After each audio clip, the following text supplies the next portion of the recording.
Hello everyone, welcome to Harshi's kitchen. ಇವತ್ತು ತುಂಬ ಈಸಿಯಾಗಿ ಟೇಸ್ಟಿಯಾಗಿ ಟೊಮೆಟೊ ಸಾರು ಯಾವ ರೀತಿ ಮಾಡೋದು ಅಂತ ನೋಡೋಣ ಬನ್ನಿ.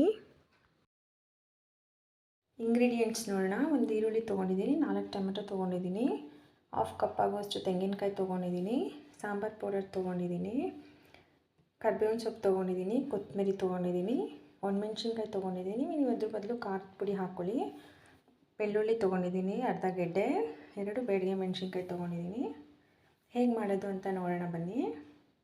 ಸ್ಟವ್ ಮೇಲೆ ಪಾತ್ರೆ ಬಿಸಿ ಇಟ್ಕೊಂಡು ನಾನು ಅದಕ್ಕೆ ನೀರು ಹಾಕ್ಕೊಂಡಿದ್ದೀನಿ. ಅದಕ್ಕೆ ಹಚ್ಚಿಟ್ಕೊಂಡಿರೋ ಈರುಳ್ಳಿ ಹಾಕ್ಕೋತಾ ಇದ್ದೀನಿ, ಹಚ್ಚಿಟ್ಕೊಂಡಿರೋ ಟೊಮೆಟೊ ಹಾಕ್ಕೋತಾ ಇದ್ದೀನಿ, ಮೆಣಸಿನ್ಕಾಯಿ ಹಾಕ್ಕೋತಾ ಇದ್ದೀನಿ, ಒಣಮೆಣ್ಸಿನ್ಕಾಯಿ ಬೇಡಿಗೆ ಮೆಣಸಿನ್ಕಾಯಿ ತೊಗೊಂಡಿದ್ದಲ್ಲ ಅದು ಹಾಕ್ಕೋತಾ ಇದ್ದೀನಿ, ಮತ್ತು ಬೆಳ್ಳುಳ್ಳಿ ಹಾಕ್ಕೋತಾ ಇದ್ದೀನಿ, ಅರ್ಧ ಗೆಡ್ಡೆ ತೊಗೊಂಡಿದ್ನಲ್ಲ ಅದೆಲ್ಲ ಸಾಫ್ಟ್ ಆಗೋವರೆಗೂ ಬೇಯಿಸಿಟ್ಕೊಂಡಿರೋದನ್ನು ನಾನಿಲ್ಲಿ ತೆಗೆದಿಟ್ಕೊಂಡಿದ್ದೀನಿ ಒಂದು ಪ್ಲೇಟಿಗೆ. ಇದೆಲ್ಲ ತಣ್ಣಗಾದಮೇಲೆ ಒಂದು ಮಿಕ್ಸಿ ಜಾರ್ ತೊಗೊಳ್ಳಿ, ಅದಕ್ಕೆ 1/4 ಕಪ್ಪಷ್ಟು ತೆಂಗಿನಕಾಯಿ ಹಾಕ್ಕೊಳ್ಳಿ. ಆಮೇಲೆ ಎಲ್ಲ ಬೇಯಿಸಿಟ್ಕೊಂಡಿದ್ವಲ್ಲ ನಾವು ಟೊಮೆಟೊ, ಈರುಳ್ಳಿ, ಮೆಣಸಿನ್ಕಾಯಿ, ಬೆಳ್ಳುಳ್ಳಿ ಅದೆಲ್ಲ ತಣ್ಣಗೆ ಆದಮೇಲೆ ಒಂದು ಜಾರ್ಗೆ ಹಾಕ್ಕೊಳ್ಳೋಣ. ಆಮೇಲೆ 1/4 ಕಪ್ಪಷ್ಟು ನಾನು ಸಾಂಬಾರು ಪುಡಿ ಸೇರಿಸ್ಕೊತಾ ಇದ್ದೀನಿ.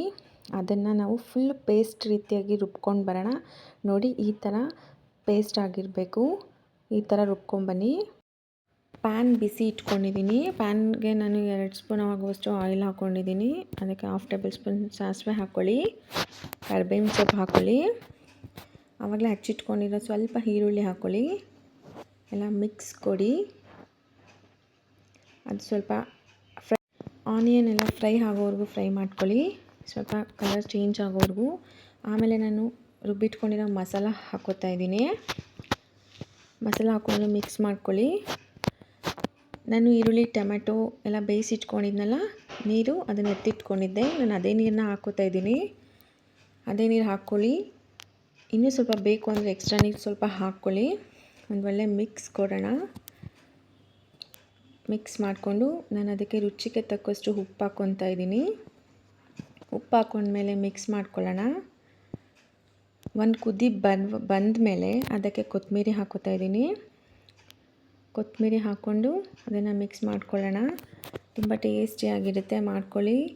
ಅನ್ನಕ್ಕೆ ತುಂಬ ಚೆನ್ನಾಗಿರುತ್ತೆ. ಯಾವುದೇ ತರಕಾರಿ ಇಲ್ಲದಾಗ ಮಾಡ್ಕೋಬೋದು, ತುಂಬ ಫಾಸ್ಟಾಗಿ ಮಾಡ್ಕೋಬೋದು. ಹೇಗಿದೆ ಅಂತ ಕಮೆಂಟ್ ಮಾಡಿ, ಲೈಕ್ ಮಾಡಿ, ಶೇರ್ ಮಾಡಿ, ಸಬ್ಸ್ಕ್ರೈಬ್ ಮಾಡ್ಕೊಳ್ಳಿ. Thank you for watching.